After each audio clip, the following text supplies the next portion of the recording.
ناظرین، بنگلہ دیش کی عدالت نے ظلم کا بدلہ لیا اور جو طلباء تحریک کے خلاف جو ظلم کیا گیا تھا اور ان کے قتل عام کیا گیا تھا، اس کا پورا بدلہ بنگلہ دیشی عوام نے لے لیا ہے۔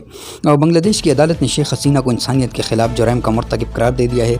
تفصیلات کے مطابق بنگلہ دیش میں انٹرنیشنل کرائم ٹریبیونل کورٹ نے پیر کے روز معزول وزیر اعظم شیخ حسینہ واجد کو انسانیت کے خلاف جرائم میں مجرم قرار دے دیا ہے۔ کئی ماہ جاری رہنے والے اس مقدمے میں عدالت نے انہیں گزشتہ سال طلباء کی قیادت میں ہونے والی بغاوت کو کچلنے کے لیے مہلک کریک ڈاؤن کا حکم دینے کا قصوروار ٹھہرا دیا ہے۔ عدالت نے فیصلہ سناتے ہوئے کہا کہ لیک فون کال کے مطابق شیخ حسینہ واجد نے مظاہرہ کرنے والے طلباء کے قتل کے احکامات دیے۔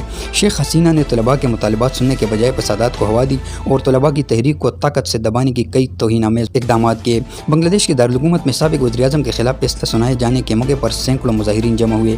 ڈھاکہ ٹریبیون کے مطابق فیصلے کے وقت شہر کی سڑکوں پر غیر معمولی طور پر سناٹا چھایا ہوا ہے اور اس کی وجہ حسینہ واجد کی پارٹی عوامی لیگ کی طرف سے شٹ ڈاؤن ہڑتال کی اپیل قرار دی جا رہی ہے۔ فیصلے کے وقت 3 شریک ملزمان میں سے صرف ایک آج عدالت میں پیش ہوا ہے۔ سابق inspector general of police Chaudhry Abdullah المعون واحد ملزم ہے جو عدالت میں موجود ہے۔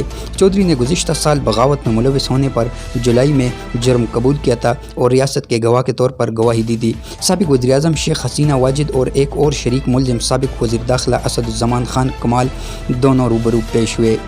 تو دوستو، چینل کو سبسکرائب کریں، لائک شیئر اور کمنٹ ضرور کیا کریں۔